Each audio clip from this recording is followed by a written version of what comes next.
Hi hello welcome back to my channel. నేను మీ దివ్య. ఎవరన్నా మన ఛానల్ని ఫస్ట్ టైం చూస్తున్నట్లయితే సబ్స్క్రైబ్ చేసుకోండి. అట్లనే బెల్ ఐకాన్ని కూడా ప్రెస్ చేయండి. బెల్ ఐకాన్ ప్రెస్ చేయడం వల్ల నేను ఏదన్నా వీడియో అప్లోడ్ చేస్తే మీకు నోటిఫికేషన్గా వస్తుంది. ఎంపీ ఎలక్షన్స్ జరుగుతున్నాయి కదా, ఓటు వేద్దామని చెప్పేసి బయటికి వెళ్దామని రెడీ అవుతున్నా. ఇక బయట ఎండలు ఎక్కువ ఉన్నాయి అని చెప్పేసి సన్ స్క్రీన్, మాయిశ్చరైజర్, ఇంకా పిగ్మెంటేషన్ రాకుండా ఒక క్రీమ్ ఉంటుంది, అది కూడా పెట్టేసుకుంటే అయిపోయినా. నా దగ్గర డ్రెస్కి ఎగ్జాక్ట్గా మ్యాచ్ అయ్యే ఇయర్ రింగ్స్ ఉన్నాయి. అంతకన్నా సాటిస్ఫాక్షన్ ఏముంది చెప్పండి మన లేడీస్కి. అందరం రెడీ అయిపోయి ఓటేయడానికైతే వెళ్ళిపోయాము. అయితే ఓటేసినాక చాలా టైం ఉంటుంది కదా, అందులోనూ వీకెండ్ కాబట్టి పిల్లలిద్దరిని ఎగ్జిబిషన్ తీసుకుపోదామని చెప్పేసి ఒక ప్లాన్ ఉండే అన్నమాట. ట్యాంక్ బండ్ దగ్గర సమ్మర్ ఉత్సవ్ మేళా 2024 అని ఒక కొత్త ఎగ్జిబిషన్ పడిందంట. అందులో స్పెషల్ ఏంటంటే స్నోఫాల్ ఉందంట. ఇంకా మనం ఎప్పుడు సినిమాలలో చూడడం తప్పితే రియల్ లైఫ్లో చూసుండాం కదా, పిల్లలకి ఎక్స్పీరియన్స్ అవుతుంది, మనం కూడా చూసినట్టు ఉంటుంది అని చెప్పేసి ట్యాంక్ బండ్ దగ్గరికి అయితే వెళ్ళిపోయాము. మన హైదరాబాద్లో ట్రాఫిక్ లేని రోడ్లని ఫస్ట్ టైం చూస్తున్నా అనమాట. చాలా హ్యాపీ అనిపించింది. ఒక్క రోజన్నా సరే జనాలు ఎవరి పనిలో వాళ్ళు బిజీగా ఉండి రోడ్లని అమాంతం వదిలేశారు. చాలా హ్యాపీగా అనిపించింది. ఇక్కడ సచివాలయం దగ్గర సన్సెట్ అయితే చాలా చాలా బాగుంది. వ్యూ చూడండి, మీరు కూడా ఎంజాయ్ చేస్తారు. వ్యూ చూసిరా ఎంత బాగుందో. డే టైంలో ఏమో ఎండలు మండిపోతున్నాయి, ఈవినింగ్ టైంలోనేమో ఇంకా సూర్యుడు వెళ్ళిపోతున్నాడు అన్నట్టు అనిపిస్తుంది. చూడండి ఎంత బాగుందో వ్యూ అయితే. ఫైనల్గా ఎగ్జిబిషన్ దగ్గరికి అయితే వచ్చేసినాము. బైక్ పార్క్ చేసి నడుచుకుంటూ వెళ్తున్నాం అనమాట. ఇంకా పిల్లలిద్దరూ నా చెయ్యి వదిలేసి వాళ్ళ డాడీ చెయ్యే పట్టుకున్నారు. ఇక్కడ నాకు కావాల్సింది కూడా పిల్లలిద్దరూ వాళ్ళ నాన్నతో ఉండడమే సేఫ్ అన్నట్టు. ఎందుకంటే నేను వీడియోస్ రికార్డ్ చేస్తూ ఉంటా కాబట్టి. తీరా టైంకి టికెట్స్ తీద్దామని చెప్పి అక్కడికి వెళ్తే అది క్లోజ్ చేసి ఉందన్నమాట. ఎందుకంటే ఓటింగ్స్ జరుగుతున్నవి ఈరోజు, అన్నీ క్లోజ్ అని చెప్పేసిరు. ఇంకా సర్లే అని చెప్పేసి కొంచెం డిసప్పాయింట్మెంట్ ఉండింది.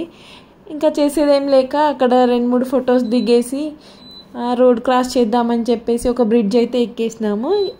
బ్రిడ్జ్ దిగగానే ఐస్ క్రీమ్ బండి ఉండింది. ఇంకా మనోళ్ళు ఐస్ క్రీమ్ చూడగానే ఆగుతారా, నాకు కొని అని చెప్పేసి అక్కడే 6-7 ఐస్ క్రీమ్స్ తినేసిర్రు. కోల్డ్ అవుతుందని నాకు ఒక భయం పట్టేసింది. ఇంకా నేను కూడా ఐస్ క్రీమ్ తింటూ అక్కడ కొంచెం సేపు టైం స్పెండ్ చేసేసి ఇంకా ట్యాంక్ బండ్ సైడ్ వెళ్తూ కొద్దిసేపు వాక్ చేస్తూ ఐస్ క్రీమ్ తినుకుంటూ ఎంజాయ్ చేసామన్నమాట. ఇంకా తర్వాత కొద్దిసేపటికి రిటర్న్ వచ్చేసినాము. సచివాలయం దగ్గర పిల్లలిద్దరిని ఫొటోస్ తీద్దామని చెప్పేసి ఒక పెద్ద గ్రౌండ్ ఉండింది, అక్కడికి వెళ్ళిపోయాము. చాలా బాగా అనిపించింది. కాకపోతే మేము ఒకటి అనుకున్నాము, అది ఇంకోటి అయ్యింది. యాక్చువల్గా ఎగ్జిబిషన్ స్నోఫాల్ చూద్దామని ఎంత ఎగ్జైట్మెంట్ ఉండేనో మనసులో, కాకపోతే అది ఫ్లాప్ అయిపోయింది. ఇంకా మేము వెళ్ళే దారిలో పక్షులు అయితే ఫుల్ ఎగురుతున్నాయి. చాలా హ్యాపీ అనిపించింది. ఒకేసారి ఇన్ని పక్షుల్ని చూడడం నేను కూడా ఫస్ట్ టైం అనమాట. మీరు ఎప్పుడైనా చూసుంటే కామెంట్ చేయండి. ఇవన్నీ బ్యాట్స్ అన్నమాట. నేను ఫస్ట్ చూడగానే పీజియన్స్ అనుకున్నా, కాకపోతే అబ్జర్వ్ చేస్తే బ్యాట్స్, గబ్బిలాలు అని అంటారు కదా అవి. ఇప్పటికే టైం వచ్చేసి 7:38 కావస్తుంది. ఇంకా వచ్చే దారిలోనే అంబేద్కర్ స్టాచ్యూ దగ్గర పిల్లలిద్దరిని ఫొటోస్ దింపేసినాము. మేము కూడా కొన్ని ఫొటోస్ దిగేసి ఇంకా స్ట్రీట్ షాపింగ్ అలా పిల్లలకి బెలూన్స్ అవి కొనిపించాము. కొద్దిసేపు ఈ గ్రౌండ్లో ఆడుకున్నారు.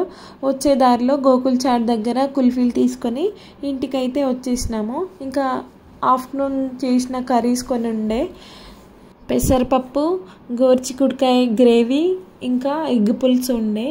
అందరం డిన్నర్ చేసి ఐపీఎల్ చూసుకుంటూ ఇంకా మా ముచ్చట్లు స్టార్ట్ చేసినామన్నమాట. అంత నీ వల్లనే అయిపోయింది అని చెప్పేసి ఇంకా డిన్నర్ అయిపోయాక తెచ్చుకున్న కుల్ఫీస్ను తింటూ ఇంకా మాట్లాడుకుంటున్నాం అన్నమాట. నా ఇన్నర్ ఫీలింగ్ ఏంటంటే మురికి నీళ్ళు చూడడానికి ఇంత దూరం పోవాలా అన్నట్టు అనిపించింది నాకు. ఎందుకంటే అక్కడ స్నోఫాల్, అది ఎగ్జిబిషన్ క్లోజ్ ఉంది కదా, అందుకని చెప్పేసి అలా అనిపిస్తుంది. మీకు ఎప్పుడైనా ఇలా జరిగిందా? జరుగుంటే ఏ విషయంలో జరిగిందో కామెంట్ చేయండి. ఇంతకీ మా ఈ వీడియో నచ్చిందా? నచ్చితే కామెంట్ చేయండి, లైక్ చేయండి. మీరు ఇచ్చే లైక్స్, కామెంట్స్ నాకు ఎంతో బూస్టింగ్ ఉంటుంది. ఇంకా వీడియో నచ్చితే మన ఛానల్ని సబ్స్క్రైబ్ చేసి సపోర్ట్ చేయడం అస్సలు మర్చిపోవద్దు. Thank you so much for watching. Bye bye.